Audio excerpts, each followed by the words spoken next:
এনসিপিদের ভুল একটাই, এনসিপি মানে স্টুডেন্টদের ভুল একটাই, সেই ভুলটা হলো ডক্টর ইউনূসের মতো একজন ভুল ব্যক্তিকে পছন্দ করছে না।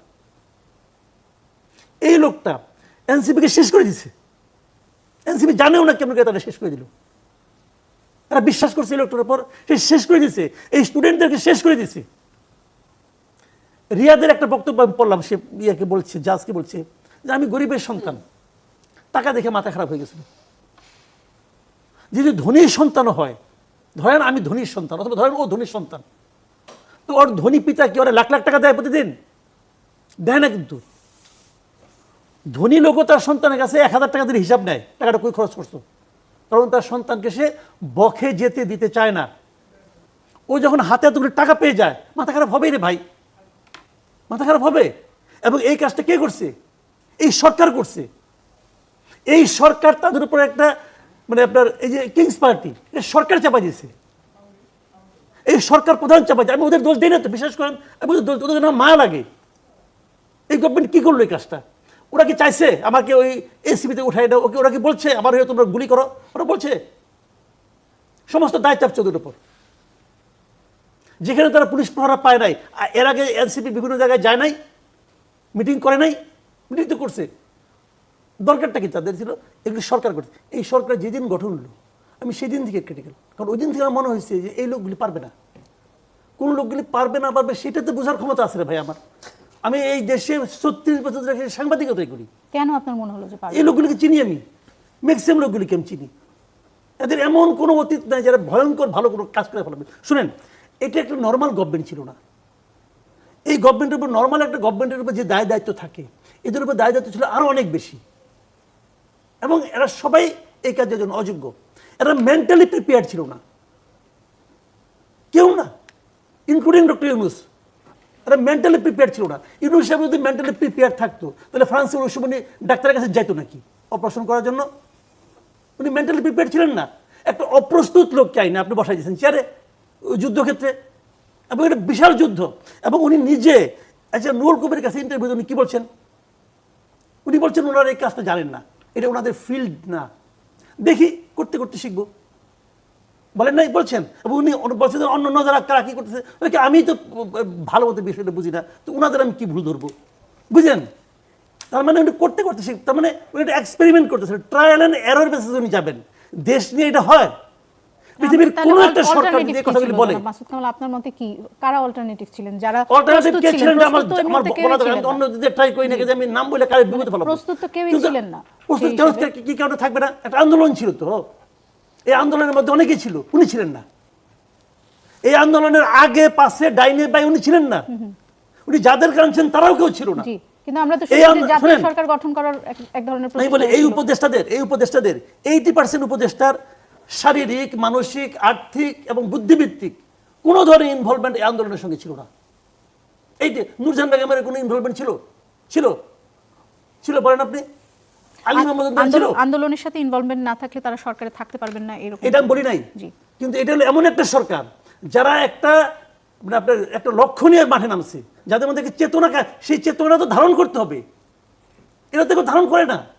এই জিনিস আমি যে কথাটা বলছিলাম আপনাকে সেটা যে দেখেন কতগুলি, যে আমি ওই প্রসঙ্গের আগে আসি যে কেন উনি এত বড় ক্ষতিটা করলেন। উনি কিন্তু ক্ষতি খালি স্টুডেন্টদের করেন নাই, জাতিকে ক্ষতিগ্রস্ত করছেন। কোথায় সেটা আমি বলি, এদেরকে বিতর্কিত করে দিয়েছে। দেখেন উনি আসলে কার লোক বলেন তো? উনি হলো পশ্চিমা বিশ্বের লোক, এবং পশ্চিমা বিশ্বের সবচেয়ে ভয় পায় কি? তারা ভয় পায় ইয়াং জেনারেশনের আপরাইজিংকে।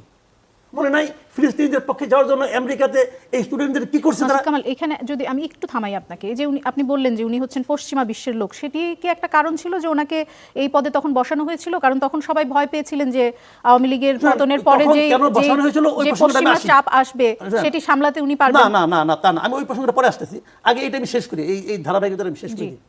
উনি কিন্তু ওই কাজটাই করছেন যে ইয়াং জেনারেশন যেন আগামীতে কোনো আন্দোলন করতে না পারে, এই কাজটা শেষ করে দিচ্ছে। ইয়াং জেনারেশনকে, এই ছাত্রদেরকে এমন একটা জায়গায় উনি পৌঁছে দিছে, এরা যদি আগামীতে কোনো আন্দোলনের জন্য ডাক দেয় কেউ আসবে না, আসবে না। কারণ বলবো তোমরা তো এগুলি করো, তোমরা তো এগুলি করছো। দেখেন রিয়াদে যে এনসিপির কথা বলছেন নাকি সব তরুণ, সামগ্রিকভাবে তরুণ প্রজন্মের কথা বলছেন? উনি তরুণ প্রজন্মকে নষ্ট হয়েছেন। আমি আরেকটা এক্সাম্পল, দেখেন এই গভর্নমেন্ট ক্ষমতা নেওয়ার পরে প্রথমে আমি বলছিলাম, তখন আমি মনে করতাম যে ইউনূস সাহেবের বিরুদ্ধে একটা মানে শুভ ইচ্ছা আছে, আকাঙ্ক্ষা আছে। তখন আমি বলছিলাম আপনি দুইজন স্টুডেন্টকে আপনার উপদেষ্টা পরিষদে নিয়ে ভুল করছেন। অনেকে মনে করছে যে আমি তো তাদের যোগ্যতা এবং মেধা নিয়ে প্রশ্ন করছি, না তা করি নাই। কিন্তু আমি যেটা করছি সেটা হলো এটা করার মাধ্যমে সারা দেশের যে ঐক্যবদ্ধ তরুণ সমাজ ছিল এদের ঐক্যটাকে উনি নষ্ট করে দিয়েছেন। অনেককে বলতে শুনছে, আমাকে বলছে এই যে ওদেরকে কিভাবে নির্বাচন করলো, কোন যোগ্যতায় নির্বাচন করলো, আমি নই কেন? এই প্রশ্নটা অনেকের মনে ছিল। কেন আপনি ঢাকা ইউনিভার্সিটি থেকে 2টা স্টুডেন্ট কিনলেন? ঢাকা ইউনিভার্সিটিকে সবচেয়ে বেশি ওদেরকে একটা স্টুডেন্ট মারা গেছে, ঢাকা ইউনিভার্সিটি কেউ মারা যায় নাই। পাবলিক ইউনিভার্সিটি আপনি কেন নিলেন না, প্রাইভেট ইউনিভার্সিটি কেন নিলেন না? কোনো যুক্তি নেই। এই সমস্ত প্রশ্ন উঠবে এটা উনি জানেন, জেনে এই কাজটা করছেন, ঐক্যটাকে ভেঙে দিয়েছেন। ভেঙে দেওয়ার ফলে কী হয়েছে, কেউ মন্ত্রী হয়েছে, অন্যরা যারা মন্ত্রী হতে পারে নাই তারা বলতে আমি মন্ত্রণালয়ে যাই, যে আমি তদবির করি। কেউ ভাবছে মন্ত্রণালয়ের মধ্যে যাওয়ার সুযোগ নাই, আমি আমার এলাকায় থাকি, এখানে আমি এই কাজগুলি করি, তদবির করি। শুরু হয়ে গেছে। যারা তদবির করতে পারছে তারা টাকা পাইছে, যারা করতে পারে নাই তারা আবার নিজেদের মধ্যে এক ধরনের ঈর্ষা কাজ করছে, যে আমি তো সমন্বয় হইতে পারলাম না, হইলে তো আমি এগুলি পারতাম। তো এই যে বিষয়গুলো পুরো জিনিসটাকে তছনছ করে দিচ্ছে। যদি উনি না দিতেন, না নিয়ে বলতেন তোমরা সমন্বয় একটা মিলে একটা কমিটি বানাও, তোমরা জনগণের পালসকে ফিল করবা, করে আমাদেরকে জানাবা, এবং আমরা সেটা যদি বাস্তবায়ন না করতে পারি আমাদেরকে চাপ দিবা, তোমাদের সঙ্গে আমরা প্রতি মাসে 2বার করে বসবো, তাহলে হতো একটা জিনিস। সেই কাজটা করে নাই। তাদেরকে নিয়ে একজনকে একটা যে মন্ত্রণালয়ে আপনি বলছেন যে সরকারে ছাত্রদের প্রতিনিধি নেওয়াটা একটি ভুল সিদ্ধান্ত ছিল। একদম ওটা শুরু থেকেই বলতেছি। ওইটা করে কিন্তু আমরা পুরো দেশের ছাত্র ঐক্যটাকে তারা একদম ধ্বংস করে দিয়েছে। এই ছাত্ররা হতে পারতো। সেটা কি ডক্টর মোহাম্মদ ইউনূসের সিদ্ধান্ত ছিল? অবশ্যই। উনি বুদ্ধিমান লোক, বুঝবেন না, আপনারা কাইতে চলে যাবেন, আপনি বুঝবেন না।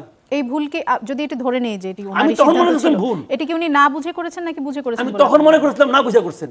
এখন ওনার কর্মকাণ্ড থেকে বুঝি উনি খুবই যে বলে না মেটিকুলাস ডিজাইন করছে, এটা ওনার মেটিকুলাস ডিজাইন। সেটা উনি কেন করবেন জানাব? এটা কেন করবেন ওনাকে জিজ্ঞেস করেন, আমি কেমন করব? আপনি তো বলছেন যে উনি বুঝে করেছেন। আমি তো বলি, আমি বলছি আপনার এই ধারণার পিছে কোনো কারণ আছে। আমি তো বলছি এটা পশ্চিমা বিশ্বের একটা মেটিকুলাস ডিজাইন, যে ইয়াং জেনারেশনকে শেষ করে দাও, পলিটিক্যাল পার্টিকে শেষ করে। আমি বলি আপনাকে শুনেন, এই যে বিএনপির বিরুদ্ধে 92% বলছেন চাঁদাবাজি, মারামারি, হুড়াহুড়ি করে, এটা থামানোর দায়িত্ব কার? বিএনপি কি ভাই কোনো ক্যাডার ভিত্তিক কি করে নাকি, রাজনীতি করে নাকি? একটা বললো সবাই দাঁড়াও, সবাই দাঁড়াবে, এই পার্টি তো বিএনপির না।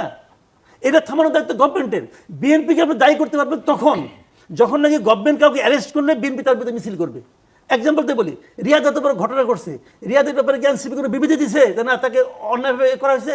দেয় নাই তো। যদি দিত তখন আপনি এনসিপিকে দায় দিতে পারতেন। তাকে তো করার সুযোগ করে দিয়েছে গভর্নমেন্ট, কইরা একটাকে আটকেছে। বিএনপি কি এক জায়গায় বলছে যে ওই লোকটাকে তুমি কি কারণে ধরলা, কি কারণে মারলা? ধরা দায়িত্ব কার?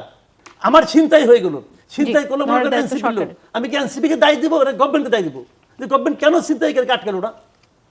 তো বিষয়গুলো গভর্নমেন্টের, গভর্নমেন্ট সেই দায়িত্ব পালন করছে না কেন?